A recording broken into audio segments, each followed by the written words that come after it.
তুমি জানো। যদিও একদম কে জিজ্ঞাসা করা হয়েছিল যে তুমি ঠাকুরের আলোচনা করবো, সেই যুবক বললো যে আমি ঠাকুরের আলোচনা কিছু জানি না, কি বলবো।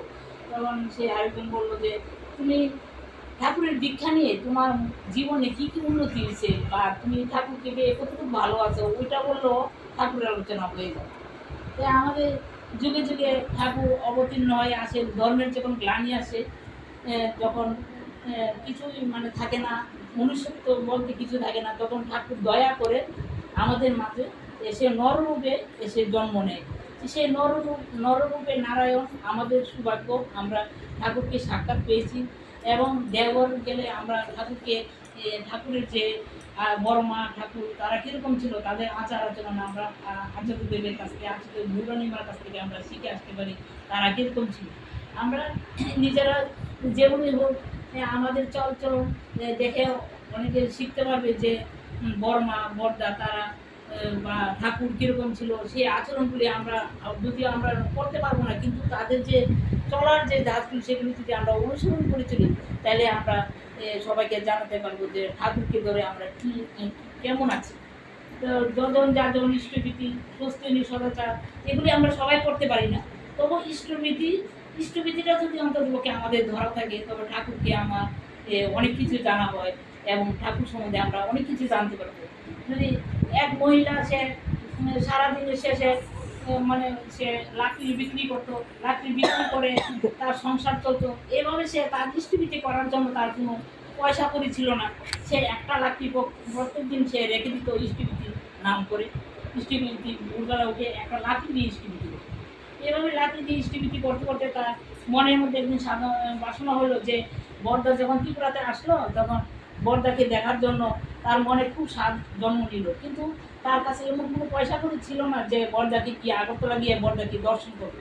তখন সে ঘরের মধ্যে বসে ঠাকুরের কাছে বসে কান্নাকাটি করতেছে আর ভাবতেছে আমি কি যেতে পারবো বড়দাকে একটু দেখতে। সবাই বলে বড়দা নাকি খুব সুন্দর, কত সাক্ষাৎ মানে মহাদেবের মতো দর্শন দেন তিনি।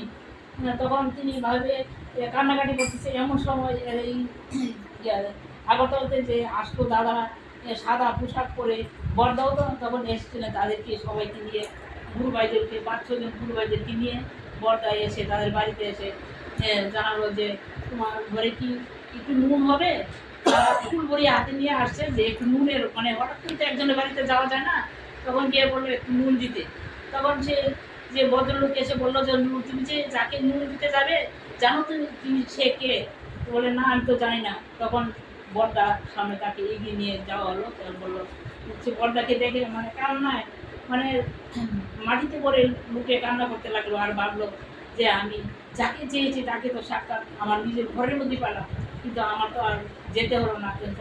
মানে খুব কান্নাকাটি করতেছে বড়দাকে দেখে, খুবই আনন্দিত এবং খুশি হয়েছে। তারপর বড়দা তাহলে এই যে গৃহ সেই মহিলারে মানে থাকার জন্য জায়গা করে দিলেন, একটা মন্দির বানিয়ে দিলেন ঠাকুরের পূজা অর্চনা করার জন্য।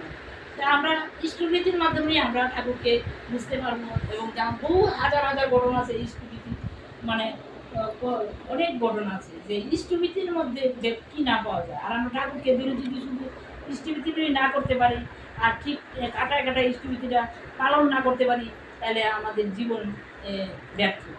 আর দীক্ষা নিয়েও কোনো লাভ নেই। আমাদের ঠাকুরের যে সহধর্মিণী আমাদের ষোড়শীবালা, সে বড় মাকে ডাকি আমরা, সে বড় মার জীবনের কাহিনী। তিনি সংসারে 11 বছর বয়সে বিবাহ হওয়ার পরে যে সংসারে এসেছেন, তিনি শ্বশুর শাশুড়ি দেবর ননদ সবাইকে নিয়ে যে কীভাবে চলেছেন, সে যে চলাগুলি আমাদের যে পায়চালি বই আছে, সেই পায়চালি বইয়ের মধ্যে আছে। আমরা মায়ের যে মানে শুভ কাহিনী যে কীভাবে হয়েছিল আমরা যদি দেখে সেগুলি শিখতে পারি। বড়মা কোনো কিছুদিন না করতেন না, যদি মনে ঘরের মধ্যে কোনো জিনিস আসে বা না, যদি বলে যে না আছে, বড়মাকে একবার বড়মার শ্বশুর মানে বললো যে মা তুমি কি পায়েস রান্না করতে পারো? তখন 11 বছরের মেয়ে কি পায়েস রান্না করতে পারে?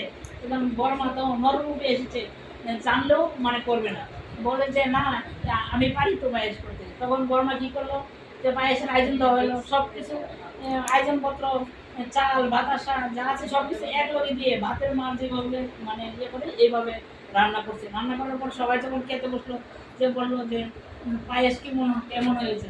তখন সবাই বললো যে তুমি এভাবে পায়েস রান্না করো? হ্যাঁ, তখন এই শ্বশুরমশাই শিখিয়ে দিল যে এইভাবে পায়েস, কিন্তু না করিনি, মানে আমি পারি না। আমাদের মেয়েরা কি বলে যে না আমি পারবো না, না পারলেও মানে পারলেও বলে পারবো না, কিন্তু পারি না, করবো না, হবে না, এগুলি মা কোনোদিনও করেনি। আর মানে এই যে আমাদের মায়ের যে চলা, সেই চলা যে মার ধর্ম, নিষ্ঠা, সেবা, শুশ্রূষা, স্মরণা, প্রেরণা, বৈশিষ্ট্য